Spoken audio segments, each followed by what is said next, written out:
একাদশ শ্রেণীতে রেজিস্ট্রেশন শুরু হয়েছে। এই সময় কোনো রকমের ভুল করা যাবে না।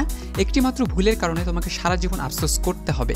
সো তুমি যদি ভুল করতে না চাও এবং তোমার সারা জীবনটা যেন ভালোভাবে কেটে যায়, তার জন্য তোমাকে রেজিস্ট্রেশন নিয়ে কী করতে হবে, তোমার কী করণীয় রয়েছে, আমি তোমাকে এই ভিডিওর মাধ্যমে একদম বিস্তারিতভাবে জানিয়ে দেবো। তোমাকে কী করতে হবে, কোন ভুলগুলো তোমাকে করা যাবে না, যে ভুলের কারণে তোমাকে আজীবন পস্তাতে হয়। সো তুমি যদি ভুল না করতে চাও, অবশ্যই ভিডিওটি শুরু থেকে শেষ অবধি দেখো। আমি তোমাদের একদম বিস্তারিত হাতে কলমে দেখিয়ে দেবো তোমাদের কি করতে হবে, কিভাবে তোমরা বিষয় পরিবর্তন করবে, গ্রুপ পরিবর্তন করবে, বিভাগ পরিবর্তন করবে এবং কিভাবে আবেদন লিখবে। আমি তোমাদের সব কিছু বলে দেবো একটা মাত্র ভিডিওর মাধ্যমে। তোমরা জাস্ট একটু মনোযোগ সহকারে শুনলেই তোমরা ভিডিওতে সব কিছু জানতে পারবে। সো ডিয়ার স্টুডেন্ট, আমরা শুরু করছি, তবে একটু বিরতি নিচ্ছি।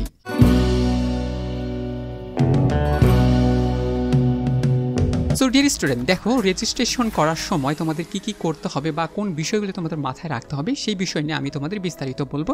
জাস্ট একটু মনোযোগ সহকারে ভিডিওটা দেখার চেষ্টা করো এবং যারা আমার চ্যানেলটি এখনও সাবস্ক্রাইব করেনি অবশ্যই চ্যানেলটি সাবস্ক্রাইব করে পাশে থাকবে এবং তোমাদের আমি সকল কিছু জানিয়ে দিচ্ছি। দেখো, সো ডিয়ার স্টুডেন্ট, রেজিস্ট্রেশন করার সময় তোমাদের যে বিষয়গুলো মাথায় রাখতে হবে সেটা হচ্ছে সঠিক তথ্য প্রমাণ তোমাকে দিতে হবে। অর্থাৎ সঠিক তথ্য তোমাকে কী করতে হবে, প্রেরণ করতে হবে বা প্রোভাইড করতে হবে। অর্থাৎ তোমার যেটা সঠিক তথ্য রয়েছে তোমাকে সেটা কলেজে কিন্তু দিতে হবে। যেমন শিক্ষার্থীর সকল ব্যক্তিগত একাডেমিক তথ্য সঠিকভাবে পূরণ করা জরুরি, যেমন নাম, জন্ম তারিখ, অভিভাবকের নাম ইত্যাদি। তথ্য ভুল থাকলে ভবিষ্যতে সমস্যায় পড়তে হতে পারে। সো এই জন্য তোমরা বিশেষভাবে খেয়াল রাখবে যাতে করে তোমার যে তথ্যগুলো তুমি দিবা রেজিস্ট্রেশন করার সময়, মনে রাখবা একমাত্র রেজিস্ট্রেশন করার সময় তুমি যে তথ্যগুলো দিবা তোমাকে আজীবন সেই তথ্যগুলো কিন্তু ক্যারি করতে হবে। তোমার অনার্স লাইফ, তারপরে তোমার চাকরি জীবনের লাইফ, সব লাইফগুলো কিন্তু তোমার এই রেজিস্ট্রেশনের উপর নির্ভর করতেছে। সো বি কেয়ারফুল থাকবা একদম রেজিস্ট্রেশন করার সময়।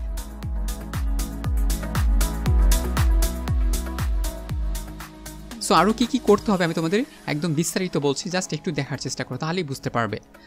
তারপর 2 নাম্বার, রেজিস্ট্রেশনে নির্ধারিত সময়সীমার মধ্যে কাজটি সম্পূর্ণ করা জরুরি। সময় পেরিয়ে গেলে অতিরিক্ত ফি দিতে হতে পারে বা রেজিস্ট্রেশন না করাও যেতে পারে। তার মানে রেজিস্ট্রেশন করার একটা সময় রয়েছে, আমি সাধারণত দেওয়া রয়েছে 15 সেপ্টেম্বর।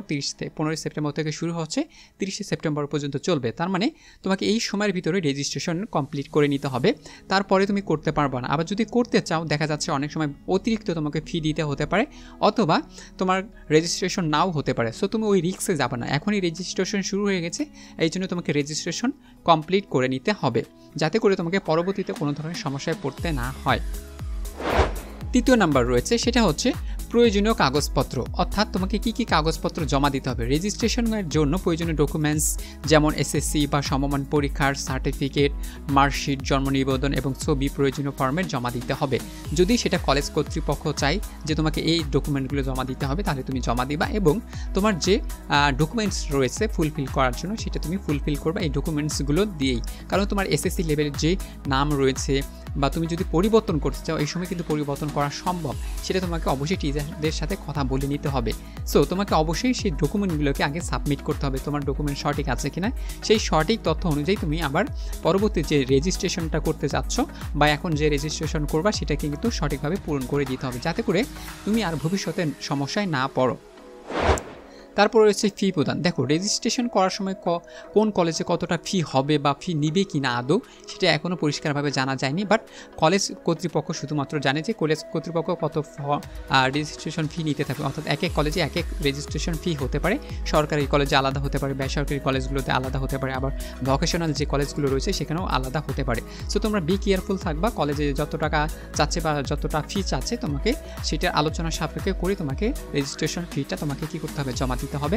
সো এটা তোমাদের পার্সোনাল বিষয়, তোমরা কী করবা সেটা তোমাদের ব্যক্তিগত বিষয়, তোমাদের টিচারদের তোমাকে কীভাবে ইমপ্রেস করতে হবে সেটা তোমরা কিন্তু ভালোভাবেই জানো, কারণ তোমরা এখন এসএসসি লেভেলে পড়াশোনা করছো। তারপরে 5 নাম্বার হচ্ছে বিষয় নির্বাচন। দেখো, তুমি যদি এখন ভবিষ্যতে কোন বিষয়ের উপর তুমি পরীক্ষা দিবা, কোন বিষয়গুলো তোমার ভালো লাগে সেই বিষয়গুলো তোমাকে কিন্তু এখনই ঠিক করে নিতে হবে। তুমি রেজিস্ট্রেশন পরে কিন্তু বিষয় নির্বাচন বা বিষয় পরিবর্তন করতে পারবা না।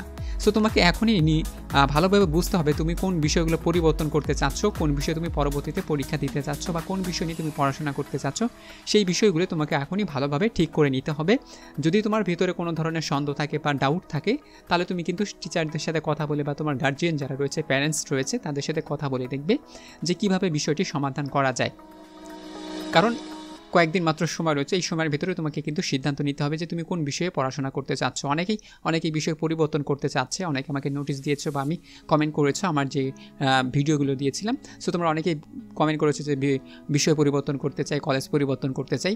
সো বিষয়গুলো আমি এই ভিডিওর মাধ্যমে আলোচনা করবো, তোমাকে কি করতে হবে সব কিছু এই ভিডিওর মাধ্যমে পাবে। তোমাকে বলছি তুমি বিষয় পরিবর্তন করবে, এখনই সময় তোমাকে বিষয় পরিবর্তন করতে হবে, গ্রুপ পরিবর্তন করতে পারবা, তুমি বিষয় পরিবর্তন করবা, গ্রুপ পরিবর্তন করতে পারবা, তোমার যেটা ভালো লাগে তুমি সেটা এখন করতে পারবা। সো বি কেয়ারফুল থাকবা রেজিস্ট্রেশন করার সময়। তারপর হচ্ছে বিদ্যালয়ের নির্দেশিকা বা কলেজের নির্দেশিকা যেগুলো রয়েছে, অর্থাৎ বিদ্যালয় তো হবে না, এটা হচ্ছে কলেজ। সো অনেকে আবার স্কুল অ্যান্ড কলেজ থাকে, এই জন্য বিদ্যালয়ে রেখেছি। সো তোমাদের যে কলেজের নির্দেশনা রয়েছে বা কলেজের যে রুলস রেগুলেশন রয়েছে অবশ্যই তোমাকে মেনে চলতে হবে, এবং তারা যে কর্মগুলো বা কার্যগুলো করতে বলে তারা তোমাদের অবশ্যই ভালোভাবে সেটাগুলো করতে হবে, অনলাইন বা অফলাইন।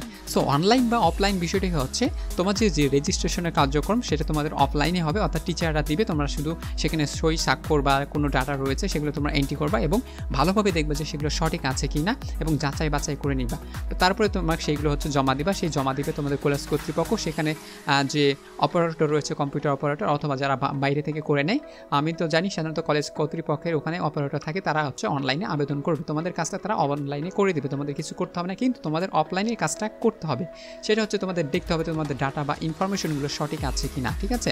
এরপর আসো দেখো তোমার নিজের নামের বানানটা ঠিক আছে কিনা, এসএসসি সনদ অনুযায়ী অর্থাৎ তোমার সার্টিফিকেট অনুযায়ী যেখানে দিয়েছিলা, তারপরে তোমার হচ্ছে জন্ম নিবন্ধন নাম অনুযায়ী সঠিক আছে কিনা, নাম, বাবার নাম, মায়ের নাম, জন্ম তারিখ সব কিছু সঠিক আছে কিনা, এগুলো সব কিছু তোমাকে কী করে নিতে হবে, দেখে নিতে হবে, যাতে করে তোমাকে ভবিষ্যতে আর কোনো সমস্যায় পড়তে না হয়।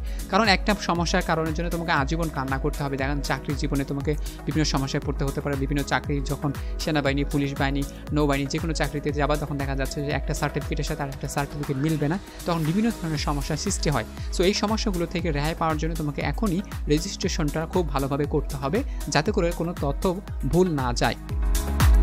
তারপরে রয়েছে স্থায়ী ঠিকানা, তোমাকে স্থায়ী ঠিকানাটাও সঠিকভাবে পূরণ করতে হবে, অর্থাৎ তুমি এখন বর্তমানে কোথায় বসবাস করতেছো, তোমার স্থায়ী ঠিকানাটা ঠিক আছে কিনা, এবং তুমি আগে কোথায় বসবাস করতে সেই ঠিকানা ঠিক আছে কিনা, অথবা তোমাদের এখন যেখানে বসবাস করতে আগেও সেখানে বসবাস করছো এমন ঠিকানাও রয়েছে অনেকের।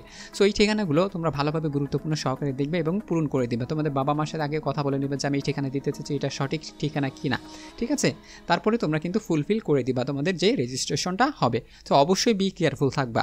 তারপর হচ্ছে এসএসসি ফলাফল সম্পর্কিত তথ্য। অনেক সময় পাশের রোল নম্বর বা রেজিস্ট্রেশনগুলো, আগে যে রেজিস্ট্রেশনগুলো রয়েছে সেগুলো সঠিক আছে কিনা সেগুলো তোমরা কিন্তু যাচাই বাছাই করে নিবা। সো দেখো এখন রেজিস্ট্রেশন হচ্ছে, তোমাদের আগে ডাটা বা ইনফরমেশন তারা কালেক্ট করবে, তারপরে তোমাদের আরেকবার চেক করাবে। সো তোমরা দুইটা ধাপ পাবা, বাট আমি এখনই বলবো তুমি দুইটা ধাপ পাও বা একটা ধাপ পাও ওটা বিষয় নেই, বিষয়টা হচ্ছে তোমাকে প্রথম ধাপেই সবগুলো যেন কারেক্ট করে অনেকক্ষণ হয়ে যায়, যেন তুমি কারেক্ট করতে পারো। কারণ অনেক সময় দেখা যায় বোর্ডের যে কর্তৃপক্ষ থাকে তারা কিন্তু অনেক সময় টাইপিং করতে গিয়ে ভুল তথ্য দিয়ে ফেলে। সো তোমার কারেকশন করার সময় সেই ভুল তথ্যটাও তোমাকে কিন্তু আরেকবার কারেকশন করে নিতে হবে যে তোমার ভুল তথ্য এসেছে কিনা, যদি না এসে থাকে তাহলে অনেকটা ভালো, ঠিক আছে। তারপরে হচ্ছে বিষয়ভিত্তিক মার্কস কখনো চাওয়া হয় সেটাও একটু খেয়াল করে নিবা যে কী চাওয়া হয়েছে। তারপরে প্রয়োজনীয় ডকুমেন্টস, কী ডকুমেন্টস প্রয়োজন হতে পারে দেখো। সো এখানে বিভিন্ন ধরনের ডকুমেন্টস প্রয়োজন হতে পারে, এসএসসি বা সমমানের সনদপত্র হতে পারে, জন্ম নিবন্ধন সনদপত্র, পাসপোর্ট সাইজের ছবি।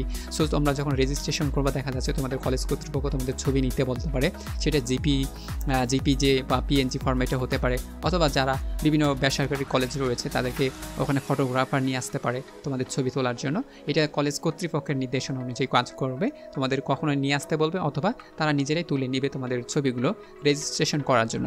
সো সেই সময় তোমরা একটা ভদ্র পোশাকে রেজিস্ট্রেশনের যে ছবিটা তুলবা সেটা যেন ভদ্র পোশাকে হয়, সব কিছু যেন পরিপাটি থাকে, যাতে করে তোমাদের এই ছবিটা যেমন বিশ্ববিদ্যালয়ে অনেক সময় প্রয়োজন হতে পারে, রেজিস্ট্রেশন কার্ড দেখে তোমাদের প্রবেশপত্র ঢুকতে দিবে। তারপরে হচ্ছে যদি এখন তোমাদের ছবিটা যদি ভালো না আসে দেখা যাচ্ছে পরীক্ষার হলে গিয়ে তোমাদের ঢুকতে পারবা না, বিভিন্ন সমস্যা করে বোর্ড পরীক্ষায় যেগুলো হয়ে থাকে। সো বোর্ড পরীক্ষায় যাতে ভালোভাবে দিতে পারো এই জন্য তোমাদের ছবিটা যেন ভালোভাবে আসে, একদম জিপিজি বা পিএনজি ফরম্যাটে হতে হবে, ঠিক আছে। সো ছবিটা যেন ভালো আসে এই জন্য তোমাদের সবসময় যখনই শুনবা যে কলেজে ছবি তুলতেছে সেই দিন বা নিজেকে ওই দিন কী করবা, পরিপাটি হিসেবে প্রস্তুত করবা। ফি প্রদানের বিষয়। সো ফি প্রদানের বিষয়টা আমি আবারও বলছি যে এক এক কলেজে এক এক রকমের ফি হতে পারে, সেটা তোমরা কলেজ কর্তৃপক্ষ থেকে জেনে নেবে, এটা বিষয় আমার না, আমি তোমাদের এখন জানিয়ে দিতে পারছি না, তার জন্য দুঃখিত। ঠিক আছে, বিষয় ও বিভাগ নির্বাচন, অর্থাৎ তোমাকে এখনই নির্বাচন করতে হবে তুমি কোন বিষয়ে পড়াশোনা করতে চাও, কোন বিভাগে পড়াশোনা করতে চাও। অনেকে আছে সায়েন্স বিভাগে পড়াশোনা করতে চাচ্ছে, তারপরে হচ্ছে মানবিক বিভাগে পড়াশোনা করতে চাচ্ছে, বাণিজ্য বিভাগে পড়াশোনা করতে চাচ্ছে। অনেকে দেখা যাচ্ছে 2 দিন এটাতে করলো, 2 দিন ওইটাতে করছে, এখনও ঠিক করতে পারে না সে কোনটাতে পড়াশোনা করবে। কিন্তু তোমাকে ঠিক করে নিতে হবে বা সিদ্ধান্ত নিতে হবে এখনই সময়, কারণ এই সময়টা তুমি পার করলে আর পরবর্তীতে করতে পারবে না। যদি একটা অপশন থাকবে সেখানে অনেক ঝামেলা করতে হয়। সো আগে থেকে চিন্তা করে রাখো যে তুমি কোন বিষয়ে পড়াশোনা করবা, কোন বিষয় নিয়ে পড়াশোনা করবা, কোন গ্রুপে পড়াশোনা করবা বা কোন বিভাগে পড়াশোনা করবে। তোমাকে সঠিক সিদ্ধান্তটা নিতে হবে যাতে করে পরবর্তীতে কোনো ধরনের সমস্যায় না পড়তে হয়। আর তুমি যদি পরবর্তীর জন্য আশায় বসে থাকো, দেখা যাচ্ছে ওই সময় তোমার কারেকশন নাও হতে পারে, আবার যদি কারেকশন হয় সেক্ষেত্রে অনেক অর্থের প্রয়োজন হতে পারে, সেটা যদি আবার তোমার পরিবার ক্যারি না করতে পারে তাহলে অনেকটা ঝামেলা হতে পারে। সো ঐচ্ছিক বিষয় বা ফোর্থ সাবজেক্ট তুমি কোনটা নিয়ে বা কোন বিষয় তুমি পড়তে চাচ্ছ সেই বিষয়টা তোমাকে কিন্তু মাথায় রাখতে হবে। তোমাকে বিষয় নির্বাচন করতে হবে যে আমি এই বিষয় নিয়ে পড়াশোনা করতে চাই, এই বিষয়টা আমার ঐচ্ছিক থাকবে। কারণ তোমাকে অনার্স লাইফে কিছু বিষয় রয়েছে, সেই বিষয়ের উপর নির্ভর করেও তোমাকে কিন্তু ঐচ্ছিক বিষয়টা নির্বাচন করতে হবে। সো তোমরা জানো না যে ঐচ্ছিক বিষয় নিলে কোনটা ভালো হবে বা কোন বিষয়গুলো ভালো সায়েন্সের জন্য, আর্টসের জন্য বা কমার্সের জন্য। এই নিয়েও আমার গ্রুপে 3-4টা ভিডিও রয়েছে, তোমরা সেগুলো ভিডিও দেখে নিবে, তাহলে বুঝতে পারবে যে কোন সাবজেক্টগুলো অনেক সহজ, কোন সাবজেক্টগুলো অনেক কঠিন, যা তোমাদের এসএসসি লেভেলে ভালো ফলাফল অর্জন করতে কী করবে, সাহায্য করবে। সো বিষয় পরিবর্তন কিভাবে করতে হয়, বিভাগ পরিবর্তন কিভাবে করতে হয় এবং তুমি কিভাবে তোমার আবেদনপত্রটি জমা দেবে, এই বিষয় নিয়ে আমার গ্রুপে আমার চ্যানেলে 3টি ভিডিও রয়েছে এই বিষয় নিয়ে। গ্রুপ পরিবর্তন, বিষয় পরিবর্তন, অ্যাপ্লিকেশন অর্থাৎ আবেদনপত্র কীভাবে জমা দিতে হয়, তোমরা চাইলে সেই ভিডিওটা দেখে নাও, তাহলে তোমরা সকল কিছু সহজে বুঝতে পারবে এবং তোমরা এইভাবেই তোমরা কী করবে, বিষয় পরিবর্তন, গ্রুপ পরিবর্তন করে নিতে পারবে, যা পরবর্তীতে তোমাকে আর কি করতে হবে না, সমস্যায় পড়তে হবে না। সো কলেজে বা যোগাযোগ বা নিয়মনীতি, অবশ্যই কলেজে যোগাযোগ নিয়মনীতি রয়েছে, ফলাফল যাচাই। সো এই বিষয়গুলো তোমাদের কিন্তু মাথায় রাখতে হবে, তাহলে তুমি কিন্তু একটা ভালো রেজিস্ট্রেশন সফল হতে পারবে এবং তোমাদের আর ভবিষ্যতে কোনো ধরনের সমস্যায় পড়তে হবে না। সো ডিয়ার স্টুডেন্ট, আশা করি তোমরা বুঝতে পেরেছ। সো এটাই ছিল তোমাদের ভর্তি রেজিস্ট্রেশন ফর্মটা কীভাবে সঠিকভাবে পূরণ করা যায়, কী কী তথ্য মেনে চলতে হবে, কীভাবে তুমি বিষয় পরিবর্তন করতে পারবে, গ্রুপ পরিবর্তন করতে পারবা। সো এই বিষয়গুলো আলোচনা করলাম, আশা করি তোমাদের বিষয়গুলো ভালো লেগেছে। যদি বিষয়টা অনেক ভালো লেগে থাকে অবশ্যই কমেন্ট করবে, লাইক করবে এবং বন্ধুদের সাথে শেয়ার করো যাতে করে তারাও উপকৃত হতে পারে, এবং আমার চ্যানেলকে একটু সাবস্ক্রাইব করে দিও যাতে করে আমি উপকৃত হতে পারি এবং তোমাদের জন্য আগামীতে আরও ভালো ভালো ভিডিও নিয়ে আসতে পারি। সো ভালো থাকবা, সুস্থ থাকবা, থ্যাংক ইউ ভেরি মাচ।